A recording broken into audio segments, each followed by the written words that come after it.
Today, now we are going to start with chapter number 12, Stars with Extremity. About the chapter, this lesson is about a child who set out to have a closer look at the stars and constellations with his father. What he learns while looking through the telescope is to be read in the lesson ahead. Thinking skills rearrange the narrator to discover the names of things related to our universe. तो आपको हमारे universe के कुछ words दिए गए हैं जिनको आपको रीअरेंज करना है. Now read the chapter. On a cold winter afternoon, Rohan and his father were traveling to Sarista, a small wildlife sanctuary near Alwar in Rajasthan. तो एक ठंडी दोपहर की बात है. रोहन और उसके पिता जो थे वो ट्रैवल कर रहे थे सरिस्का, एक छोटे वाइल्ड लाइफ सैंक्चुरी में, जो कि कहाँ पर था? राजस्थान, अलवर राजस्थान में था. They had left Delhi at about 3 o'clock in the afternoon and hoped to cover the 175 kilometers in about 5 hours. उसके बाद वो जल्दी दिल्ली में आए लगभग 3 बजे के दोपहर में, और उन्होंने आशा की कि वो लगभग 175 किलोमीटर जो है वो 5 घंटों में कवर कर लेंगे. They were not going to Sarista to see wild animals. तो जब कभी भी वो नहीं जाते थे सरिस्का में जंगली जानवरों को देखने के लिए, with a star chart and a good telescope, they had set out to look more closely at the great weird constellations in our Milky Way galaxy. तो आम जो था वो उसके पास एक स्टार चार्ट था वो, और एक अच्छा टेलीस्कोप था जिसमें वो मिल्की वे गैलेक्सी पे जितने भी स्टार्स वगैरह होते थे, कॉन्स्टेलेशंस होते थे, उन सबको देखता था. They reached the dimly lit tourist bungalow which was located just outside the sanctuary. This was good because it meant little or no artificial lighting which would not spoil the view of the night sky. तो ये उसके लिए बहुत ही अच्छा था क्योंकि इसकी इन stars की लाइटिंग में कुछ भी आर्टिफिशियल नहीं था, और रात को आसमान में देखने से उसको ये लाइटें जो थी ये स्पॉइल नहीं होती थी, उससे बहुत ही अच्छा लगता था. Rohan set up the telescope and focused on a cluster of star.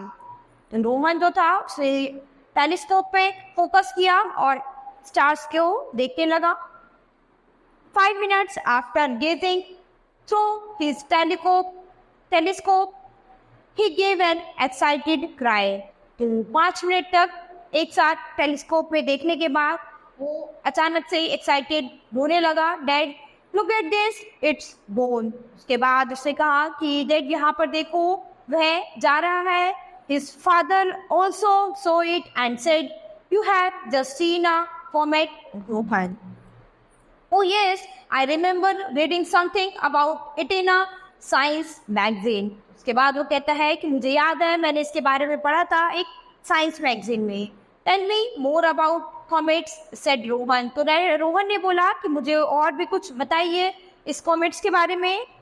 Well, a comet sometimes looks like a star with a tail. तो उसके फादर ने बताया कि कभी कभी कॉमेट जो है कुछ ऐसा दिखाई देता है एक स्टार की तरह जिसकी एक पूंछ होती है. और a comet is not a star, जबकि कॉमेट एक स्टार नहीं होता. Like the moon, the comet has no light of its own. तो ये एक मून के जैसा होता है और इसकी अपनी कोई लाइट नहीं होती. A comet shines from the sunlight bouncing off it. और कॉमेट जो है वो सूर्य की रोशनी से चमकता है जब सूर्य चला जाता है. Like the earth, a comet goes around the sun but on a much longer path than the Earth's. If a comet is not a star, what is it? asked Rohan. तो अब रोहन पूछता है कि जब कॉमेट एक स्टार नहीं है तो फिर वह क्या है?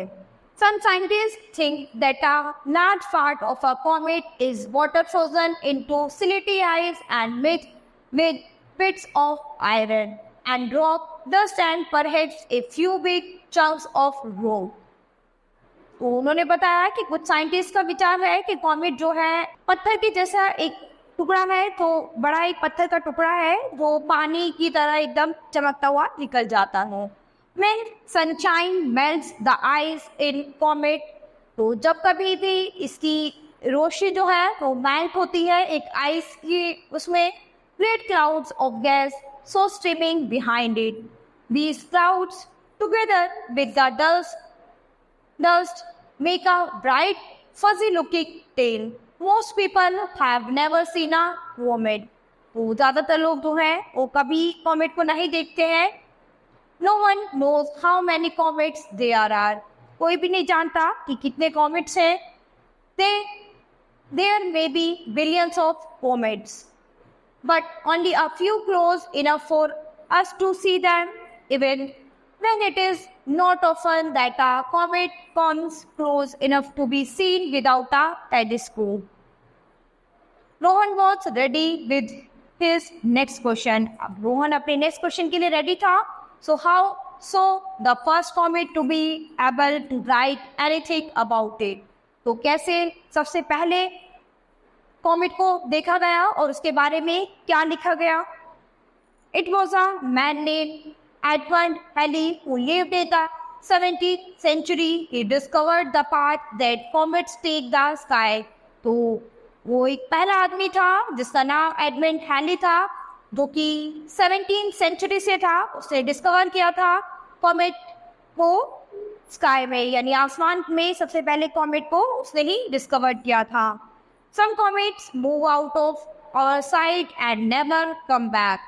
कुछ कॉमेट्स ऐसे होते हैं जो हमारे पास से निकल के गुजर जाते हैं और फिर उसके बाद कभी वापस नहीं आते. Other keeps coming back at regular intervals. और कुछ ऐसे होते हैं जो इंटरवल्स के बाद फिर से दोबारा भी आ जाते हैं. A big bright comet that keeps coming back was named after Halley because he was the one who correctly calculated when it would return. The last time Halley's comet came near the sun and earth was in 1986, and the time before that was way back in 1910, long before I or even your grandparents were born. यानी उस समय जब हमारे grandparents का जन्म हुआ था. Both times people all over the world stood outside at night to see it. The next time it comes near the earth will be the year 2061. How old will you be then? अब उस समय कितने पुराने थे? Rohan laughed at the thought and said. तो रोहन जो है हंसता है और उसके बाद विचार करता बोलता है, that will allow me so much more time to learn about the stars.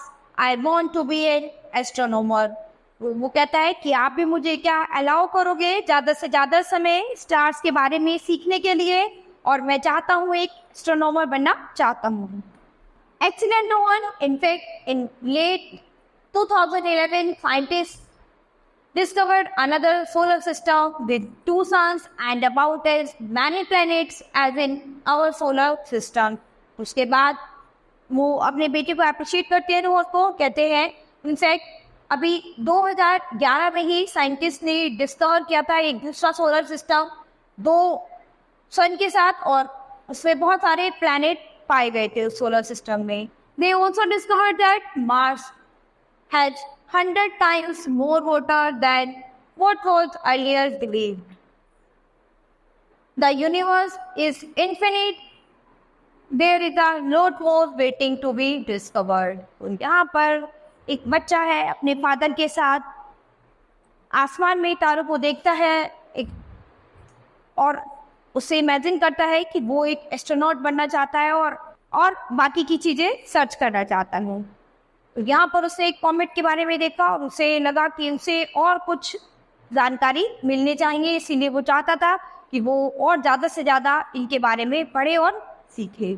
So student, this chapter has finished. We will start with the next chapter in the next class.